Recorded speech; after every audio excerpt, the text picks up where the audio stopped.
Alors nous sommes le mercredi 16 août 2017, nous sommes à Toulon, j'ai quelqu'un au téléphone, j'ai lui demandé de se présenter, bonjour. Oui, bonjour, monsieur Culinati Jean. Je suis le président de la confrérie de Saint-Anthony-du-Porquet qui organise depuis 1984 la foire à la saucisse et au boudin de Leval. Alors vous nous appelez de Leval, notre village.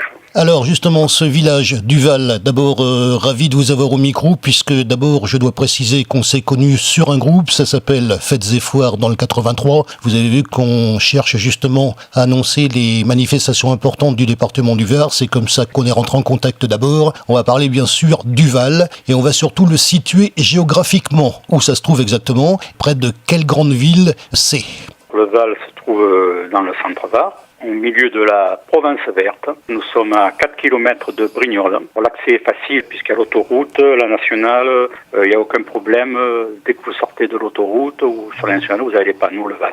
C'est très facile à arriver dans notre village. Vous nous appelez pour cette manifestation qui est importante pour vous, ça s'appelle justement la foire à la saucisse. On fera le récapitulatif des dates très précises, ça se passe déjà sur un week-end, ça va se passer le samedi et le dimanche, et moi j'aimerais savoir déjà comment ça va se dérouler. Ça se déroule sur 2 jours, est-ce qu'on peut avoir une idée de la manière dont ça va se dérouler durant ce week-end? Ça se déroule le samedi 2 et dimanche 3. Ça commence à peu près le matin vers 9h30 le samedi par le marché des saveurs, c'est-à-dire nous avons à peu près 60 exposants de produits du terroir, principalement des produits de bouche tels que les charcuteries, les fromages, les biscuits, avec beaucoup de produits régionaux. Nous sommes à peu près à 90% sur ces produits de bouche. Il y a donc une sélection qui est faite déjà au niveau des gens que vous recevez sur ce genre de manifestation. Il y a une sélection, je vous dis, de produits de bouche. Il n'y a pas de produits où il y a des colliers, des bijoux, tout ça. Non, nous, c'est principalement sur le produit de bouche et de vin aussi, puisqu'il y a des terroirs qui viennent exposer leur vin. Il y a du champagne qui vient du pays du Champagne, du vin un peu de toutes les régions et bien sûr de Provence. Le but aussi, c'est de mettre en avant nos savoir-faire régionaux et puis d'accueillir des gens de l'extérieur, parce que j'imagine que vous êtes sensible au fait d'accueillir les gens de l'extérieur. C'est aussi l'image que nous, Provençaux, donnons de notre image à l'extérieur. Comment on est perçu, tiens, au fait, à l'extérieur? Comment sommes-nous perçus? Nous, principalement, nous avons beaucoup de confréries d'extérieur, c'est-à-dire, je peux vous donner des exemples. Là, oui, justement, oui. La compagnie du Sarco, qui nous vient du 38, c'est-à-dire de l'Isère. Là, par exemple, j'ai les vins des coteaux du Quercy. C'est une confrérie aussi qui sera là. On le vient d'assez loin. Nous avons des confréries d'Italie. Normalement, il y en a de Belgique qui n'ont pas répondu, mais ils vont venir. Nous en avons de Tours, de l'île de Ré. Il y a à peu près une trentaine de confréries qui vont défiler avec nous le dimanche. Et au niveau de la région cette fois-ci, c'est-à-dire au niveau du département du Var, quelles sont les villes que vous accueillez? Parce que c'est ça aussi qui est intéressant, c'est de montrer justement l'interaction qu'il y a entre vous. Parce que vous savez aussi que je connais certains d'entre vous, hein, donc ça m'intéresse. Oui. Les villes, écoutez, il y a Cabas qui vient avec notre ami en commun. Oui, Bernard Novelas, oui. Voilà. Normalement, il devrait avoir l'omelette de Saint-Égulf, la cerise précoce du Luc. Oui, je connais aussi, oui. Voilà. Il devrait venir aussi la figue de Soliespont, le pois chiche de Rougier, la confrérie du pois chiche de Rougier, l'aioli de Soliestuca. Après, il y en a d'autres, une trentaine de confréries.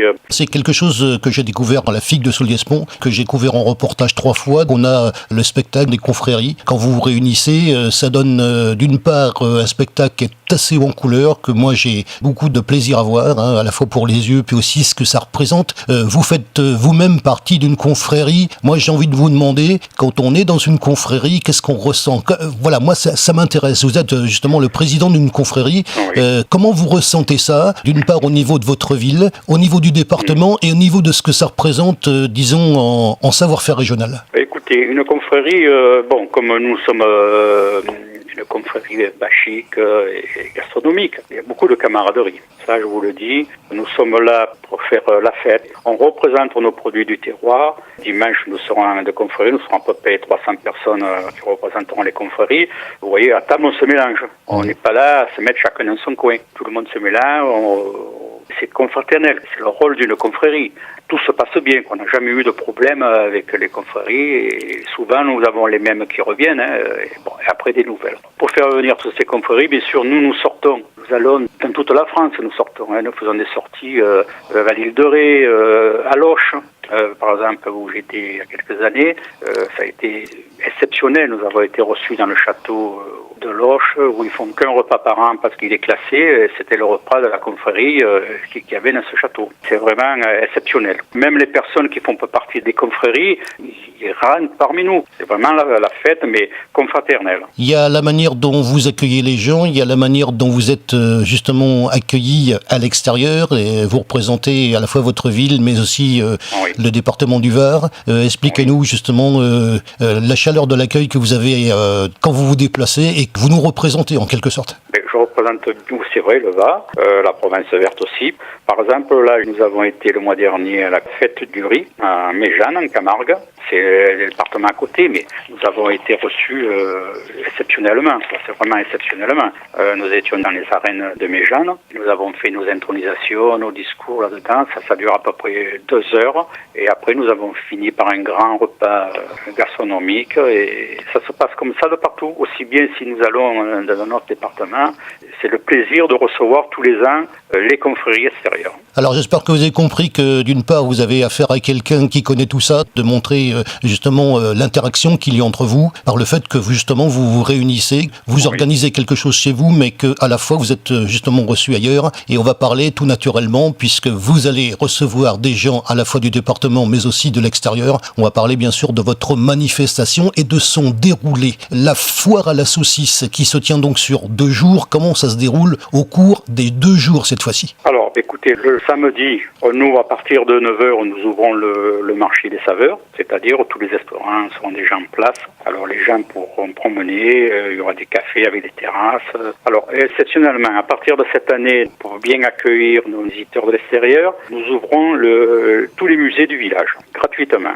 Nous avons plusieurs musées, le musée du Santon, le musée des poupées, des jouets. Tous ces musées ils seront ouverts. Nous avons nos hôtesses du point d'accueil de la commune qui feront visiter tout ça gratuitement aux visiteurs en plus de la foire. L'après-midi, le samedi après-midi, les premières confréries seront là. C'est-à-dire, ils ne seront pas tous là, mais il y en a qui viennent sur 2 jours. Donc, ils viennent souvent avec leur camping-car et on leur a prévu un emplacement. Ils restent sur 2 jours. Donc, à partir de 15h, nous faisons une aubade au restaurant et aux exposants. Nous défilons tout le long en cortège avec quelques confréries et nous goûtons les produits du terroir. Les restaurants nous offrent un apéritif.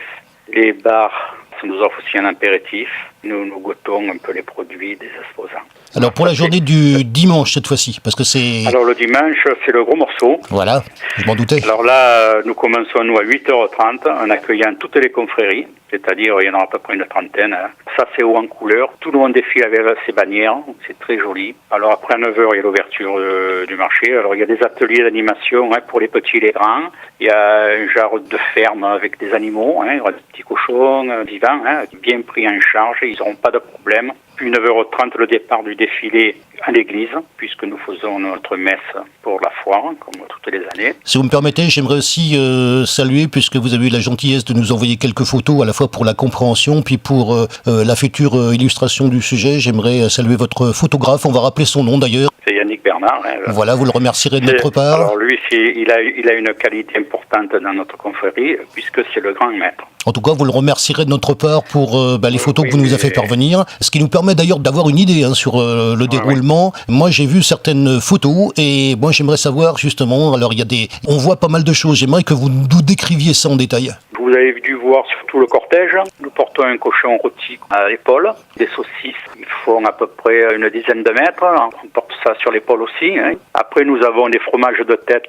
Il y en a à peu près 5 tout entiers. Ils sont prévus pour l'apéritif gratuit à la population. Et derrière, suit toutes les confréries avec les pénailles. Nous avons des pénats de Nîmes qui animent tout ça. Et après, nous avons le cortège de la cour, c'est-à-dire nous avons une vingtaine de personnes habillées d'époque. Voilà. Ça, j'aimerais que vous me le décriviez. On a une photo, on voit toutes les personnes de la cour. Alors la cour, c'est important parce que en 1628, la famine grandissait dans la province et les gens, ils avaient un problème, c'est que ils ne pouvaient pas manger parce qu'on ne pouvait pas tuer les cochons en septembre parce que les gens mouraient de faim. Alors, un jour, ils se sont décidés, les consuls du Val, d'aller voir le roi pour demander une lettre patente qui donnait autorisation de tuer le cochon pour pouvoir se nourrir.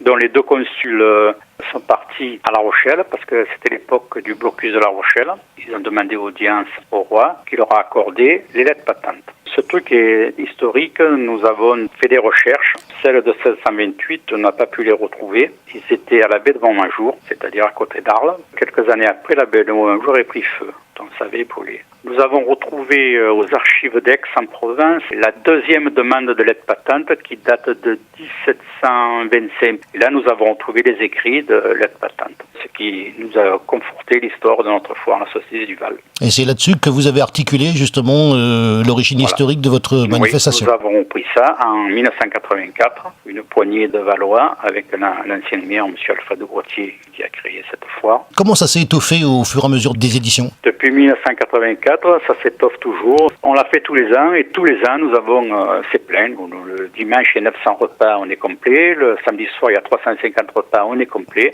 C'est connu, quand on parle du Val, bon, je dis pas malheureusement, je dis heureusement, on parle pas des fontaines, on parle pas du centre médiéval, on parle de la foire à la saucisse. Voilà, c'est devenu comme ceci. Au niveau de votre association, vous êtes combien ? Alors, dans l'association, nous sommes à peu près une soixantaine de membres. Ah oui, quand même. Il y a plusieurs catégories. Nous avons les maîtres testeurs en porc-carrier, c'est-à-dire les maîtres testeurs de charcutaille. Après, nous avons les maîtres de broche, ceux qui devraient faire cuire les porcs, mais là, bon, ils arrivent tout cuits. On ne peut pas les faire cuire comme ça sur la place, c'est pas possible.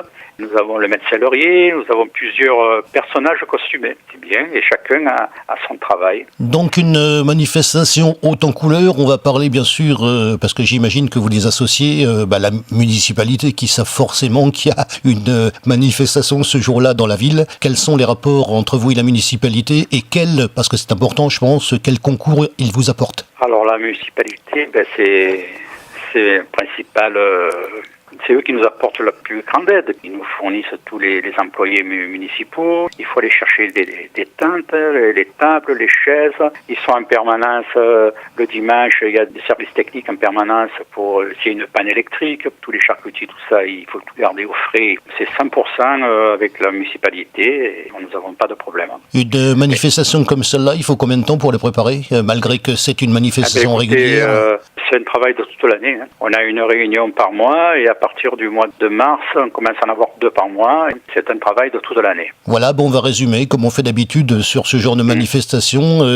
En vous remerciant d'abord de nous avoir appelés. Et puis une manifestation haute en couleur qui se passe dans le département du Var. C'est donc la foire à la saucisse, ça se passe au Val. Voilà, le 2 et le 3 septembre 2017. Moi, je vous souhaite plein de réussite pour ce genre de manifestation, en sachant qu'on vous verra probablement aussi ailleurs. On va parler de quelque chose qui est important sur ce genre de manifestation et du reste, c'est pour ça qu'on fait cette interview. C'est le public qui vient vous voir. Donc, le public, il vient du Val, il vient aussi d'ailleurs, il vient des villes envoisinantes. Nous, on aide justement par le groupe Fêtes et Foires à faire connaître votre manifestation au niveau du département du Var, mais sachez également qu'il y a d'autres personnes qui viennent sur ce groupe. Quelle est la participation du public ? À combien vous estimez le nombre de gens qui viennent voir cette manifestation ? Écoutez, toutes les rues du village sont pleines.